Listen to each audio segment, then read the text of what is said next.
Hello students, welcome to the online class of maths in St. Peter's Public School गुठा। इससे पहले वाले lecture में हम लोगों ने फ्रैक्शंस को ऐड करना और सब्ट्रैक्ट करना सीखा था। इस लेक्चर में हम मल्टीप्लाई करना और डिवाइड करना सीखते हैं।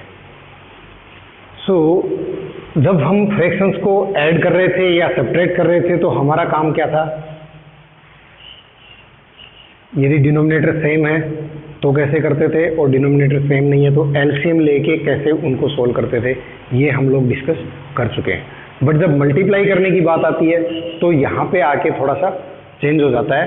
एलसीएम नहीं लेना पड़ेगा आपको, और क्या करना होगा वो मैं आपको बताता हूँ। देखिए, सपोज आपसे पूछा जाता है, कोई एग्जांपल ले रहा हूँ मैं ऐसे ही, 3/4 शुड बी मल्टीप्लाइड बाई 1/6, ऐसा आपसे पूछ लिया। एक बात।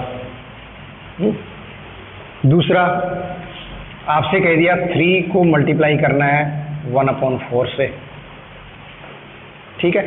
और थर्ड एग्जांपल आपको दे दिया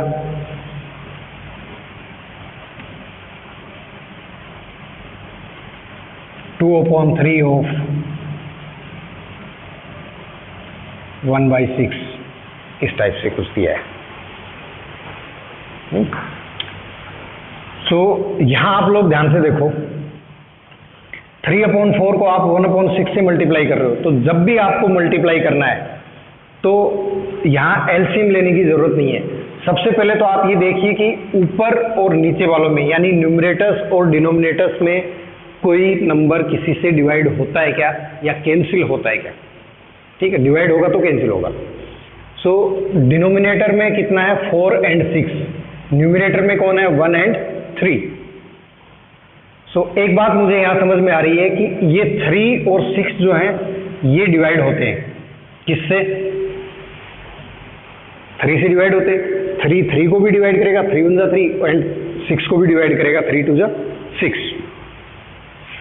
3 से मैं इसको डिवाइड करूंगा तो 1 टाइम, और 3 से 6 को डिवाइड किया तो 2 टाइम्स। ठीक है, अब मुझे ये देखना है, यानी यही नंबर अब क्या बन गया मेरे पास 1/4 मल्टीप्लाई बाई 1/2, क्योंकि 3 से जब हमने डिवाइड किया तो 1 आ गया, तो यहाँ पे 1 रह गया है, अपॉन में 4 था, इधर 1 था ही, और 6 को जब हमने 3 से डिवाइड किया तो 2 टाइम्स हुआ, तो 1/2। अब आप क्या कीजिए, आगे सोल्व हो नहीं रहा है, न्यूमरेटर्स को तो आपस में मल्टीप्लाई कर दो और डिनोमिनेटर्स को आपस में मल्टीप्लाई कर दो। 1 को जब 1 से मल्टीप्लाई करोगे तो 1 आएगा, एंड 4 को 2 से मल्टीप्लाई करोगे तो क्या आएगा 8 आएगा। बात समझ में आई? या फिर यदि ये डिवाइड करने वाला काम आप यहां नहीं करते हो तो आप इसको ये सीधे सीधे ऐसे भी कर सकते हो, 3/4 मल्टीप्लाई बाई 1/6 ऐसा दिया है, तो आप क्या कीजिए, न्यूमरेटर्स को एक साथ मल्टीप्लाई करके लिखिए, यानी 3 × 1 अपॉन डिनोमिनेटर्स को मल्टीप्लाई करके लिखिए 4 × 6। ठीक है, जब मल्टीप्लाई कर दिया तो क्या आएगा 3 1 3 एंड 4 6 24 होता है, मल्टीप्लाई करके लिख दिया। ओके, यहां आने के बाद में इस स्टेप पे अब आप देखिए कि कोई कॉमन नंबर ऐसा है क्या कि जो इन दोनों को डिवाइड कर रहा है, 3 और 24 को। 3 एक ऐसा नंबर है जो 3 को डिवाइड करेगा 1 टाइम एंड 24 को करेगा 3 की टेबल में 3 8 24। अभी कितना आ गया 1/8, यानी हमने इसको लोवेस्ट फॉर्म में ले लिया। आप यदि ये स्टेप पहले कर लेते हैं तब भी आपका आंसर यही आएगा, या फिर आप पहले मल्टीप्लाई कर दीजिए न्यूमरेटर्स को, फिर डिनोमिनेटर्स को मल्टीप्लाई करके लिख लीजिए, और उसके बाद में उसको लोवेस्ट फॉर्म में ले आइए। दोनों भी वे में आप कैसे भी कर सकते हैं। ठीक है, जब आपको फ्रैक्शंस को मल्टीप्लाई करना है तो आपको इस प्रोसेस के थ्रू सोल्व करना होगा। ओके, नेक्स्ट एग्जांपल जो मैंने लिया है, सेकंड एग्जांपल, इसमें आप ये देख रहे हो कि एक तो मेरे पास होल नंबर है और दूसरा जो है वो फ्रैक्शन है 1/4। इस केस को आपको समझने के लिए आप ये ध्यान में रखो कि कोई होल नंबर है, उसके अपॉन में हम 1 ले सकते हैं हमेशा, क्योंकि 1 को आप 1 से किसी भी नंबर को आप डिवाइड करोगे तो उस नंबर की वैल्यू चेंज नहीं होती है, वो एज इट इज रहता है। सो हम 3 को 3/1 लिख सकते हैं। ऐसा करने के बाद में हमारा काम आता है हम न्यूमरेटर्स को मल्टीप्लाई करें, सो 3 × 1 डिवाइडेड बाई डिनोमिनेटर्स को मल्टीप्लाई करके लिखें 1 × 4, और जब सोल्व किया तो कितना आया 3 × 1 = 3 एंड 4 × 1 = 4। आपका आंसर ये आ गया। क्लियर है सबको? जब मल्टीप्लाई नहीं देके और बीच में ऑफ दिया है, सो इस ऑफ का मीनिंग भी क्या होता है, मल्टीप्लाई ही होता है। इसका मीनिंग भी क्या होता है, मल्टीप्लाई ही होता है। सो 2/3 यानी 2/3 ऑफ की जगह पे आप मल्टीप्लाई का साइन यूज करेंगे 1/6। फिर से वही करना है आपको, क्या 2 से कितने टाइम्स डिवाइड होता है 1 टाइम, एंड 2 से 6 कितने टाइम्स डिवाइड होगा 3 टाइम्स। न्यूमरेटर्स को मल्टीप्लाई करो 1 × 1, डिनोमिनेटर्स को मल्टीप्लाई करके लिखो 3 × 3, सो ये आ गया 1/9। बात क्लियर है? ठीक है। सो मल्टीप्लाई करना फ्रैक्शंस को इस तरीके से करना है, एंड आई होप आप लोगों को समझ में भी आ गया होगा। अब हम इसकी एक्सरसाइज पे प्रोसीड करते हैं।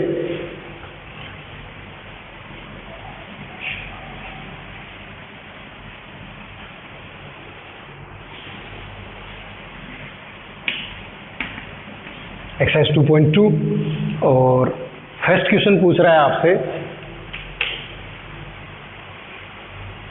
ए पार्ट, 3 पार्ट दिए हैं, वो मैं तीनों ही करवा रहा हूँ आपको ताकि कुछ समझ में आए आपको। 1/10 ऑफ आपको दिया है 1/10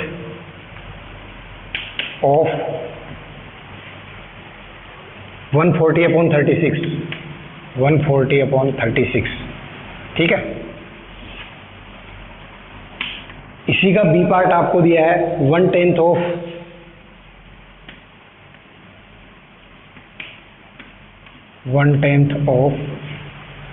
220/17, एंड इसी क्वेश्चन का सी पार्ट जो है वो आपको दिया है 1/4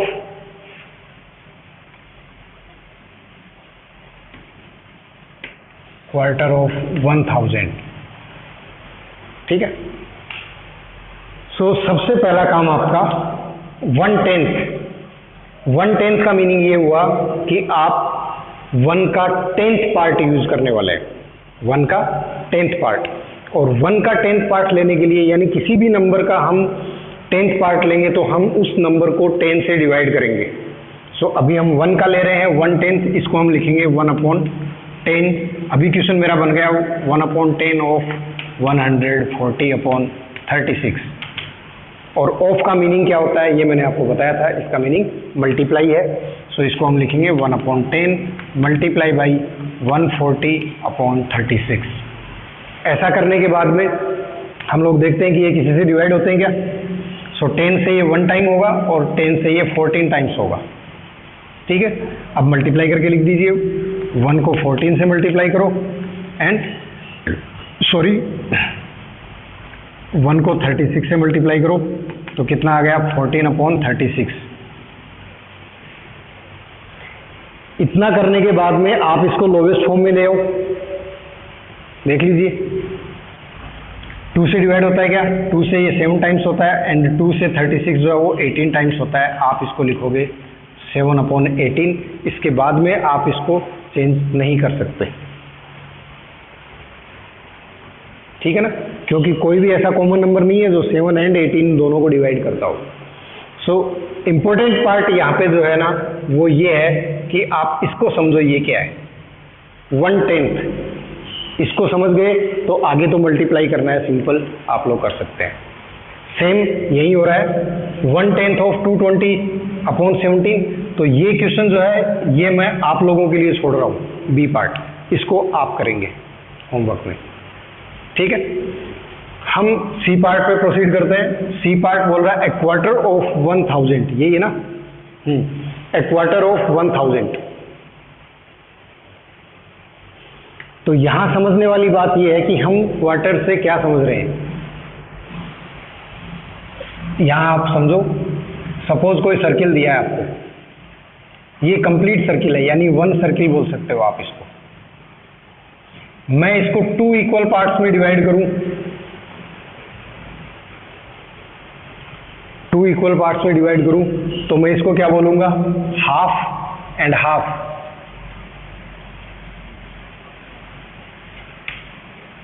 और ये भी क्या हुआ, हाफ। तो हाफ को हम क्या लिखते हैं, 1/2। ठीक है। मैं यदि इसको 3 इक्वल पार्ट्स में डिवाइड करता,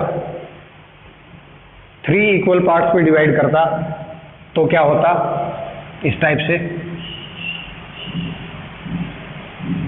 3 इक्वल पार्ट्स हैं, तो एक पार्ट की वैल्यू क्या आ गई, 1/3। एक सर्किल था, कंप्लीट सर्किल था, उसको मैंने 3 इक्वल पार्ट्स में डिवाइड किया, तो इसको मैं 1/3 लिखूंगा, 1/3, 1/3, 1/3। जब तीनों को फिर से ऐड कर दूंगा तो क्या हो जाएगा, कंप्लीट सर्किल बन जाएगा। अब बात हो रही है किसकी, क्वार्टर की। सो यहां आप लोग देखिए, ये हाफ बन गया था, अभी मैं फिर से इनके 2 टुकड़े और कर दूं, तो अभी मेरे पास 4 पार्ट्स बन गए।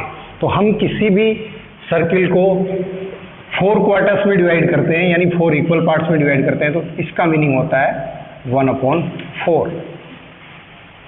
तो जहां कहीं क्वार्टर की बात आए, आपको ये समझना है, a quarter is equal to 1/4। So कैसे लिखेंगे अब आप इसको, 1/4, ऑफ का meaning multiply, divided by, multiplied by 1000। ठीक है, कंफ्यूज होने की जरूरत नहीं है, सीधे कर सकते हो, अच्छी बात है। आपको ये लग रहा है कि ये 1000 किधर है ना, नीचे मल्टीप्लाई करूँ 4 के साथ या 1 के साथ, उस कंफ्यूजन को दूर करने के लिए आपको ये ध्यान रखना है कि कोई नंबर यदि होल नंबर दिया है आपको, तो आप उसके नीचे पहले ही 1 लगा लो, ताकि ये कंफ्यूजन ही दूर हो जाएगा। क्लियर। अब क्या करना है, हमें मल्टीप्लाई करना है। सो 1000 को 1 से मल्टीप्लाई किया 1000, एंड 4 को 1 से मल्टीप्लाई किया 4। 4 से 8 डिवाइड होता है, 4 1 जा 4, 4 2 जा 8, रिमाइंडर 2 रहेगा, 2 के आगे 0 लोगे तो 4 5 जा 20 एंड 0, 250। क्लियर है सबको। सो फर्स्ट क्वेश्चन जो है उसको आपको इस तरीके से सोल्व करना है। 3 पार्ट थे, जिसमें से 2 पार्ट मैंने आप लोगों को करवा दिए हैं, और 1 पार्ट जो है वो आप खुद से करेंगे।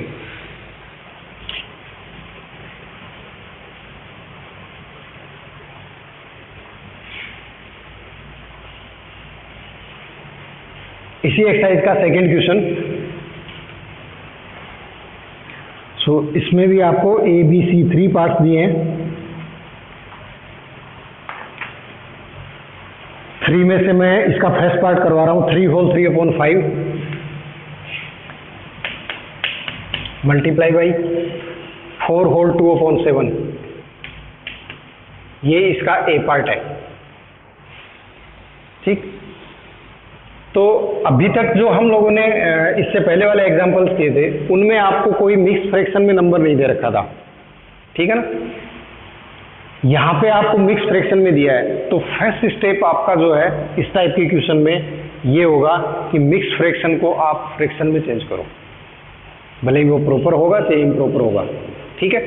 सो मिक्स फ्रैक्शन को कैसे कन्वर्ट करते हैं हम लोग, हमारा काम क्या होता है, डिनोमिनेटर जो है वो किससे मल्टीप्लाई होना चाहिए, होल नंबर से। डिनोमिनेटर किससे मल्टीप्लाई होना चाहिए, होल नंबर से। सो 3 को 5 से मल्टीप्लाई करो। ठीक है। और जो प्रोडक्ट आए उसमें आप 3 ऐड कर दो, ये आपका न्यूमरेटर हो जाएगा, डिवाइडेड बाई डिनोमिनेटर जो था। ठीक है। मल्टीप्लाई बाई, फिर से वही करना है, जो डिनोमिनेटर है उसको आप किससे मल्टीप्लाई करोगे, होल नंबर के साथ। सो 4 × 7 प्लस जो ऊपर दिया है आपको न्यूमरेटर, उसको ऐड कर दो, divided by denominator as it is. 3 को 5 से मल्टीप्लाई किया 15 + 3/5 मल्टीप्लाई बाई 4 को 7 से मल्टीप्लाई किया 28 + 2 डिवाइडेड बाई 7। ठीक है। 15 + 3 कितना होता है, 18/5 मल्टीप्लाई बाई 28 + 2 कितना होता है, 30 डिवाइडेड बाई 7। ठीक है। अब मैंने आपको बताया था कि इस टाइप से जब आ जाए, इसके बाद का तो हम लोग सोल्व कर ही चुके हैं ना, पहले भी किया है हम लोगों ने। तो क्या करना है इस केस में आपको, या तो आप न्यूमरेटर्स को मल्टीप्लाई करो, डिनोमिनेटर्स को मल्टीप्लाई करो, डिवाइड करने के बाद में जो नंबर आता है उसको आप लोवेस्ट फॉर्म में ले आओ, या फिर जब मैंने मल्टीप्लाई करना स्टार्ट किया था उसी टाइम बिगनिंग में ही मैंने आपको ये बताया था कि यदि कुछ न्यूमरेटर्स और डिनोमिनेटर्स में कुछ कैंसिल होता है तो आप उसको कर लो, आपके लिए इजी होगा, ठीक है ना। सो 5 से जब मैं 5 और 30 इन दोनों को देखता हूँ तो मुझे ध्यान में आ रहा है कि 5 की टेबल में 30 भी आता है कहीं। सो 5 1 जा 5 एंड 5 6 जा 30। अब नंबर क्या बन गया आपके पास, 18/1 मल्टीप्लाई बाई 6/7। और अब ये किसी से डिवाइड होता नहीं है, सो हम 18 को 6 से मल्टीप्लाई कर देंगे तो कितना आएगा, 18 इंटू 6, और 7 को 1 से मल्टीप्लाई करके लिखोगे तो 7 1 जा 7। सो 18 को 6 से मल्टीप्लाई करने पे कितना आता है, 108, और 7 को 1 से मल्टीप्लाई करोगे तो 7, कितना आ गया। सो ये आया 108/7। न्यूमरेटर जो है वो डिनोमिनेटर से बड़ा है, यानी अभी भी ये इम्प्रॉपर फ्रैक्शन है। हम इसको मिक्स फ्रैक्शन में लेके आते हैं, तो मिक्स फ्रैक्शन में लाने के लिए हम क्या करेंगे, आपको पता ही है 108 को किससे डिवाइड करना है, 7 से। सो 7 से 1 जा 7, रिमाइंडर कितना रहेगा 3, आगे क्या लेंगे 8, 38 बना, 7 5 जा 35, रिमाइंडर कितना रहा 3, ठीक है। सो इस टाइप से जब आ जाए तब आप उसको कैसे लिखोगे, सबसे पहले किसको लिखेंगे हम, कोसेंट को, जो कि 15 है, फिर उसके बाद ऊपर कौन जाएगा, रिमाइंडर, और डिवाइड में कौन आएगा, डिवाइजर, 15 होल 3/7, ठीक है। सो इस टाइप से जब आपको कभी भी दिया है तो आपका पहला काम होगा आप उसको लोवेस्ट फॉर्म में लेके आए, और लोवेस्ट फॉर्म में लाने के लिए आप कैसे करेंगे ये मैंने आप लोगों को यहाँ पे बताया हुआ है।